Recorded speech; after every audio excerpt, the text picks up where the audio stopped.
स्वागत है साथियों। आज हम सभी यहाँ पर बातचीत करेंगे कि यूपीजीडीसी में बेहतर उत्तर लेखन कैसे करें, अच्छा और स्तरीय उत्तर कैसे लिखें। इस पर आज ये पूरी की पूरी वीडियो क्लास आधारित है। तो देखते हैं कौन कौन से पॉइंट्स हैं बहुत ज़रूरी हैं जो हमें ध्यान रखने होंगे। तो बात करें, तीन महत्वपूर्ण बिंदुओं की पहले बात करते हैं कि क्या ज़रूरी है हमारे लिए अच्छा उत्तर लिखने के लिए। सबसे पहली बात है कि आपको ध्यान रखना होगा कि प्रश्न के जो हिस्से हैं वो कौन-कौन से हैं, उस पर बहुत अच्छे से ध्यान रखना होगा। यानी कोई एक प्रश्न विशेषता और प्रवृत्ति के साथ पूछा गया है या फिर प्रवृत्तियों और सीमाओं के साथ पूछा गया है, तो उसके हर हिस्से हिस्से को संबोधित होना चाहिए उत्तर। और उत्तर जो है वो एनालिटिकल टास्क के रूप में हो, यानी प्रश्न की जो प्रवृत्ति है, प्रश्न में जो पूछा गया है उसका एनालिसिस वहां पर दिखाई दे। ऐसा प्रतीत हो कि प्रश्न के सारे महत्वपूर्ण पॉइंट्स आपके उत्तर में आ रहे हैं। कोशिश ये करनी चाहिए कि जो भी अप्रासंगिक जानकारी हो उससे हम बचें। इसके कहने का मतलब ये है कि अगर पूछ लिया गया है कि रासो साहित्य क्या है या रासो साहित्य की प्रमुख विशेषताएं क्या है, तो हमें वहां पे बचना होगा कि रासो शब्द की उत्पत्ति आचार्य रामचंद्र शुक्ल रसायन से मानते हैं, फलाने इससे मानते हैं। रासो साहित्य पूरा आदिकाल की महान प्रवृत्ति है या बहुत अधिक साहित्य से, इस तरह की बातें न लिख के आप उसकी प्रमुख प्रवृत्तियों के बारे में, किस किस तरह की रचनाएं उसमें मिलती हैं, उन रचनाओं में वीरगाथात्मकता है, श्रृंगार है, राजाओं के शौर्य हैं या फिर और कुछ बातें मिलती हैं, तो हमें वो बातें उस साहित्य की पूरी प्रवृत्ति या विशेषताओं को प्रकट करते हुए लिख देनी चाहिए। जो भी अप्रासंगिक बातें हों, जो आपके शब्दों का की जो एक पूंजी बची हुई है, 200 शब्दों में आपको लिखना है, 125 शब्दों में लिखना है, वो बेवजह न खर्च हो। ये बातें हमें ध्यान रखना होगा, क्योंकि आप जब भूमिका में ही शुरुआती दौर में जो भूमिका प्रश्न के उत्तर की बांधते हैं, वहां ही अनावश्यक बातें अगर कह ले गए तो पहली बात आपका उत्तर भटक जाएगा। दूसरे, आपने ऑलरेडी 40-50 शब्द खर्च कर दिए, अब आपके पास शब्द कम बचे हैं और बातें मुख्य जो प्रश्न में पूछा गया है वो बची रह गई हैं वो बातें। तब ये दिक्कत आती है कि आपने अप्रासंगिक जानकारियों को डाल दिया, उससे बचना है। चौथी महत्वपूर्ण इसमें बात यह है कि इंट्रोडक्शन, यानी जो उत्तर का फ्रेम हो वो कैसा हो। वो हो, शुरुआत में आप प्रश्न में क्या पूछा है उसका सही संदर्भ देते हुए एक भूमिका बताएं। सही संदर्भ का मतलब है कि उत्तर जो है वो सही फॉर्म में है अथवा नहीं।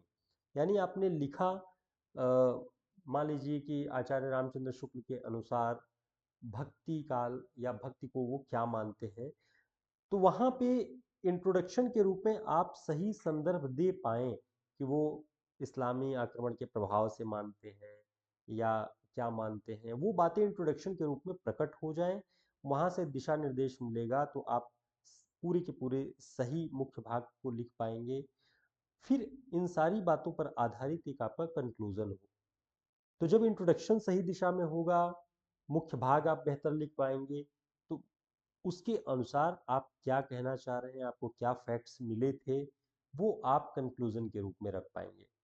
तो जो मेन पार्ट यानी कि मुख्य भाग रहेगा उत्तर का, उसमें आपको सारा जो ज्ञान है उस विषय का, उस प्रश्न के संदर्भ का, कोई भी प्रामाणिक उद्धरण है या फिर कोई एग्जाम्पल, वो बातें आप वहां पर रख पाएंगे, आपके पास स्पेस रहेगा। जब भूमिका में संयमित होकर के बहुत सटीक ढंग से आप शब्दों को इस्तेमाल कर पाएंगे, तो इससे ये प्रकट होता है कि भूमिका आपकी स्पष्ट होनी चाहिए, जो मुख्य विवेचन है वो व्यवस्थित हो। उसके बाद निष्कर्ष इस तरह से लिखें कि आपने जो भूमिका में लिखा है और जो उसकी विवेचना की है या विश्लेषण किया है, उन दोनों के भावों को निष्कर्ष में आप कह सकें। इससे किसी भी परीक्षक के लिए या किसी भी पाठक के लिए बातें आसान हो जाती हैं। तो इतनी बातें बहुत महत्वपूर्ण है। तो हमने कोशिश की है कि अलग अलग जगहों से एक फ्रेम तैयार करने की, जो जो महत्वपूर्ण बातें आप सभी जानते ही हैं, लगभग लगभग सारी बातें, लेकिन यहाँ हमें संकेत करना है ताकि आप 15 से 20 मिनट में इन बातों को ध्यान में रख लें, जानते हुए भी इन बातों को ध्यान में रख लें ताकि आसानी से जब आप आगे उत्तर लिखें तो उस अभ्यास में ये बातें ध्यान में रहें। जैसे सुझाव के रूप में है कि प्रश्न के प्रत्येक हिस्से का उत्तर देना है। जैसे हमने बात की, प्रवृत्तियां पूछ लिया, उसके साथ विशेषताएं पूछ लिया, या फिर किसी की परिभाषा और उसकी सीमाएं, कुछ भी हो, नामकरण और नामकरण की समस्या आदिकाल की। तो प्रश्न के प्रत्येक हिस्से की बात आपको करनी है, एक हिस्से की बात करके, प्रवृत्तियों की बात करके सीमाओं को छोड़ नहीं देना है। तो इस तरह से जो भी उसमें लिखा है उसके प्रत्येक हिस्से का उत्तर हो, तो ऐसा माना जाता है कि ये मजबूत एकेडमिक आंसर होता है, अच्छा आंसर होता है। ये क्रम जो हमने बात की कि पहले आप प्रश्न के उत्तर में, पहले प्रश्न में जो पूछा गया है उसकी भूमिका बांधें, उसके आधार पर मुख्य भाग बताएं और उन दोनों के आधार पर निष्कर्ष बताएं। तो ये भी एक बेहतर तरीका है और यही तरीका ज़्यादातर हम लोग इस्तेमाल करते हैं।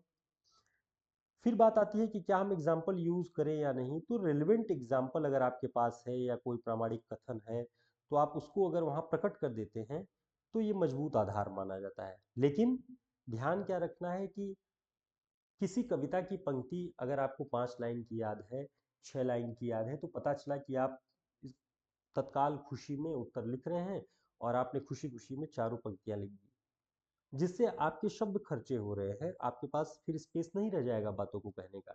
तो कविता के उतने ही अंश उद्धृत करें जिनसे आपकी बात पूरी हो जाए, या फिर किसी के प्रमाण अगर उद्धरण के रूप में दे रहे हैं तो उसे उतना ही दें जिससे आपकी बातें पूरी हो जाए। जैसे भक्तिकाल में, भक्तिकाल के उद्भव को इस्लामी आक्रमण की प्रतिक्रिया के रूप में शुक्ल जी लिखते हैं, तो पूरा कथन न लिख के आप लिख दीजिए कि शुक्ल जी के अनुसार भक्तिकाल का उद्भव या भक्तिकाल की आवश्यकता जो भी, वो इस्लामी आक्रमण की प्रतिक्रिया के रूप में सामने आई। तो वहां से पढ़ने वाले को ये लगेगा कि हाँ, ये शुक्ल जी के विचारों को जानते हैं और उन्होंने इसका प्रयोग किया है, तो परीक्षक समझ जाता है इतना।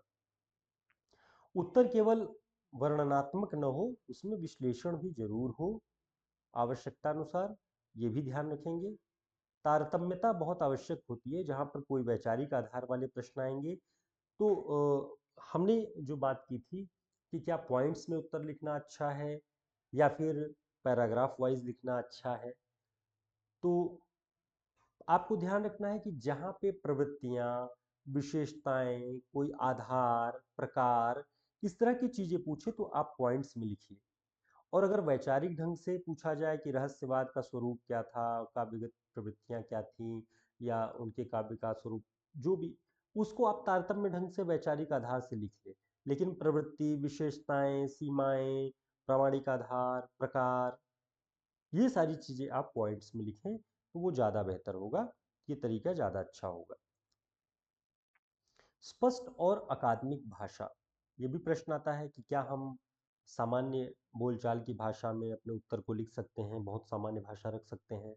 क्योंकि ये हिंदी लिटरेचर का पेपर है, हिंदी साहित्य का पेपर है, तो आप बहुत सामान्य भाषा इस्तेमाल करेंगे तो वो आपका उत्तर खराब नहीं होगा, लेकिन एक स्तरीय होने के लिए आपको एकेडमिक लैंग्वेज जो भी है जिस भी विषय की, उसकी आपको इस्तेमाल करना चाहिए। कोशिश पूरी करनी चाहिए कि हिंदी में जो अखबारू भाषा होती है, अखबार की भाषा, हम उससे बचें, सतही भाषा से बचें। और जहाँ आवश्यक हो, वैसे जैसे सौंदर्य शास्त्र लिखना है तो सुंदरता सुंदरता ही न लिख दे, सुंदरता बोध, सौंदर्य बोध ही लिखें। संवेदना, प्रतीक, बिंब, तो ऐसे कोशिश करें कि जो एकेडमिक जो हिंदी लिटरेचर में यूज होते हैं वैसी शब्दावली का भी प्रयोग करें, तो अच्छा उत्तर माना जाएगा। अब ये एक दूसरी बात ये सामने आती है आप लोगों के समक्ष कि क्या किसी आलोचक के मत का प्रयोग करें या नहीं। तो कहना यह है कि अगर आपके पास किसी आलोचक के मत की जानकारी है तो उसका यूज जरूर कीजिए, कि किसी ने नवजागरण के बारे में क्या कहा है, किसी ने भारतेंदु युग के विषय में क्या कहा है। तो ऐसी प्रचलित कोई जानकारी अगर आपको पक्की जानकारी है तो उसका उपयोग करें। बहुत अनिवार्य नहीं होता है, अगर आपको सटीक जानकारी है, विषय की अच्छी समझ है, तो आप उससे भी काम चला सकते हैं, बहुत दुखी होने की जरूरत नहीं है। प्रामाणिक उद्धरण आपको पता है, आपको शब्दशः याद है, तो उसका इस्तेमाल कर लीजिए। कहीं ऐसा ना हो कि आप किसी प्रामाणिक उद्धरण को बताते हो अपनी ही भाषा का इस्तेमाल कर लें, वहां पे आप लिख सकते हैं कि फला लेखक का ऐसा विचार है, ऐसा मानना है, वो ज़्यादा ठीक है। तो ये जो है आलोचकों के मत और प्रामाणिक उद्धरण, ये दोनों बातें अच्छे उत्तर में शामिल होनी चाहिए। उसके बाद उपशीर्षक या रेखांकन, तो जहां भी जरूरी हो, जैसे आदिकाल में पूछा जाए कि आदिकाल की साहित्यिक सामग्री कितने प्रकार की मिलती है, तो हम कह सकते हैं सिद्ध साहित्य, नाथ साहित्य, जैन साहित्य, रासो साहित्य, लौकिक साहित्य। तो वहां आप उपशीर्षक डाल के उनके विषय में पूरी राम कहानी नहीं लिखनी है, एक दो पंक्तियों में उनकी विशेषताओं को बता दीजिए कि रहस्यवादी तांत्रिक पूजाओं के या साधना पद्धतियों का प्रयोग सिद्ध साहित्य में होता था।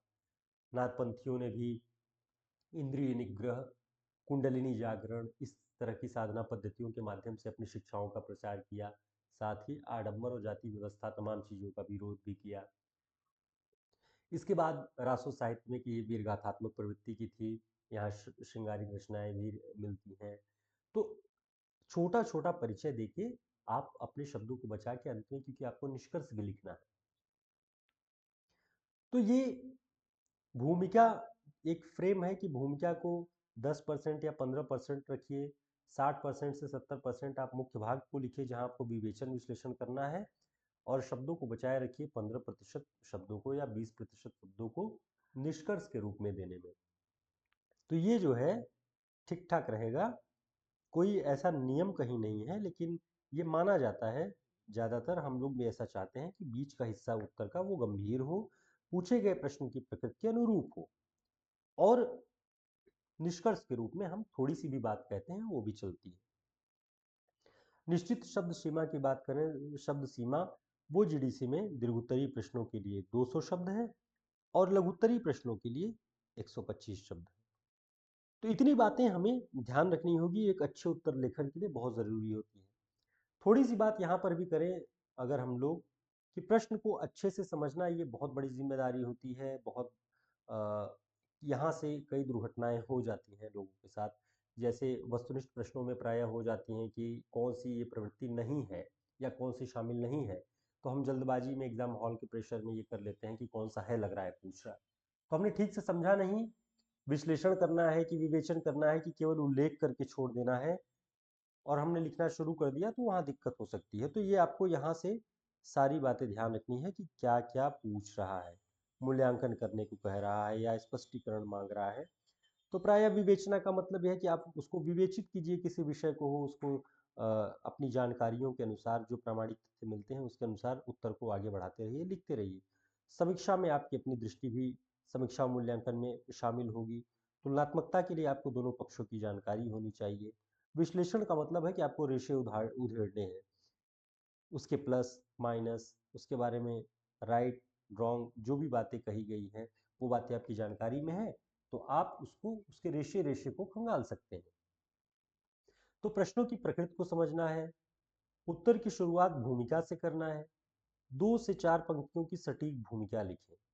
और मैं तो कहूँगा कि कम से कम 2 से 3 पंक्ति भी अगर आप लिख देते हैं, सही संदर्भ क्या पूछ रहा है उसी को सही फ्रेम दे के आप बता दें कि अब आप भूमिका के बाद ये लिखने जा रहे हैं।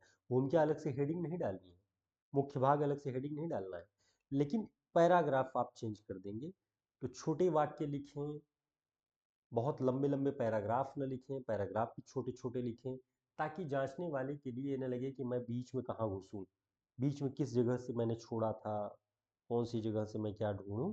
तो कम से कम 3-3 या 4-4 लाइन की एक एक पैराग्राफ लिखें। ठीक है, तो ये जो है भूमिका, कम शब्दों में कम पंक्तियों में, जिससे प्रश्न का सही संदर्भ प्रकट हो जाए कि आपने समझ लिया कि प्रश्न में क्या पूछा गया है, वहां की जानकारी आप लाके देने वाले हैं। परिभाषा और अवधारणा को समझें, जहां भी साहित्यिक अवधारणा के प्रयोग की बात आए, युग, प्रवृत्ति, सिद्धांत, वहां पर उन लोगों की परिभाषाएं दे सकते हैं, उनके बारे में बातें बता सकते हैं। उत्तर को खंडों में बांटने का मतलब है कि आप उपशीर्षक दे सकते हैं, 2-3 हेडिंग में उत्तर को लिखें। अगर हेडिंग लायक जानकारियां हैं तब, जहां वैचारिक बातें आ जाएं वहां पे आप तारतम्य ढंग से लिख सकते हैं। तथ्य और विश्लेषण का संतुलन रखना है, तो जो भी तथ्य हमें मिलते हैं और उसका विश्लेषण आप कर रहे हैं उसमें संतुलित ढंग से करें, केवल तथ्य देके बातें छोड़ ना दें। उसका सही विश्लेषण क्या होगा वो भी बताएं। और विश्लेषण लिखते वक्त बहुत अधिक भी न रहे कि इतना ज़्यादा विश्लेषण कर दिया कि बोझिल हो गया कि एक तथ्य दिया क्या और लिख दिया 150 शब्द पूरा, ऐसा भी लो। तो ये बातें भी ध्यान रखना है। प्रामाणिक उद्धरणों का प्रयोग करना है। अगर उद्धरण नहीं याद है या उद्धरण आप गलत जानते हैं, उसके सही आलोचक के बारे में नहीं जानते हैं, मत प्रयोग कीजिए। और कोशिश कीजिए कि जो भी उद्धरण हो वो विषय के अनुकूल और छोटे छोटे, बहुत बड़े बड़े उद्धरण न दें, नहीं तो 4 पंक्तियों के उद्धरण देते ही आपकी शब्द सीमा खत्म हो जाएगी। अप्रामाणिक और गलत उद्धरण देने से बचें। आलोचक के मत का उपयोग आप कर सकते हैं। अगर आपको सही जानकारी है, आपको उनके विचार पता है, तो उनके मत का प्रयोग आप कर लीजिए। उदाहरण जहां आवश्यक हो परिभाषित करने में किसी प्रश्न को, वहां उदाहरण अगर आपको पता है तो आप दे सकते हैं। उपन्यास की किसी पात्र का, किसी घटना का बहुत संक्षिप्त में आप उदाहरण दे करके प्रश्न को क्लियर कर सकते हैं कि प्रश्न का ये सही संदर्भ में ये वाला उदाहरण है। कविता है तो कविता की 4-5 लाइनें न लिखें, उतनी ही पंक्तियां, उतने ही अंश लिखें जिससे आपके विचार वहां पे बखूबी प्रकट हो जाए। अतिरिक्त भाव देने का, अतिरिक्त पंक्तियां देने का कोई मतलब नहीं। जहां आवश्यक हो समानता समानता, पूर्ववर्ती परंपरा, परवर्ती परंपरा, परंपरा आधुनिकता, सारी बातें जो जहां जरूरी हो वो भी जरूर करें। केवल वर्णनात्मक न हो, केवल आप बातें न करते रहें उत्तर में, थोड़े से विश्लेषण भी आवश्यक होते हैं। तो जहां आप लिख रहे हैं अपने विचारों को, विश्लेषण दें, उदाहरण अगर है उदाहरण दें, जरूरी है किसी के उद्धरण का अंश दें, तो ज़्यादा अच्छा है। और साहित्यिक शब्दावली का प्रयोग करें। सतही भाषा से बचें, अखबारू भाषा से बचें। बोलचाल की शब्दावली का इस्तेमाल आप कर सकते हैं, लेकिन जहाँ पारिभाषिक शब्दावली आनी है, भक्तिकाल की शब्दावली का प्रयोग होना है, रीतिकाल की शब्दावली का प्रयोग होना है, अगर आप नहीं करते हैं, जैसे मान लीजिए यथार्थवाद, लोक मंगल, व्यक्तिवाद, सामाजिक चेतना, सौंदर्य बोध, शिल्प, बिंब, प्रतीक, उसकी जगह पे कुछ और शब्द इस्तेमाल करते हैं, तो वो कहीं ना कहीं माना जाता है कि आपको विषय की समझ या जानकारी नहीं है। ये भी कर ले। प्रश्न के सभी आयामों को छूना है। प्रवृत्तियां और सीमाएं पूछा है तो दोनों को बताना है। ये नहीं कि केवल प्रवृत्तियों पे ही बात करते रह गए और सीमाओं का ध्यान ही नहीं पड़ा, उत्तर अधूरा हो जाएगा, नंबर आधे याद कट जाएगा। तो ऐसी कुछ बातें हैं जहाँ पे हमें ध्यान रखना होगा। ये सारी बातें आप सभी जानते हैं। हमारी कोशिश बस ये थी कि 15 से 20 मिनट आप जब इसको सुने तो सारी जो बातें आप जानते हैं वो बातें एक जगह आ जाए, और अब आप अभ्यास करें तो इन बातों का ध्यान रखें। उम्मीद है ये बातें स्पष्ट हो रही होंगी। कुछ भी और आपके प्रश्न होंगे तो आप हमारे नंबर पर भी संपर्क करके व्हाट्सएप मैसेज के माध्यम से या ग्रुप में किसी भी तरीके से आप अपनी बात रख सकते हैं। हम आपसे संपर्क करेंगे, उसका जवाब देंगे। फिर मिलते हैं एक नई क्लास में। तब तक के लिए नमस्कार, शुभकामनाएं।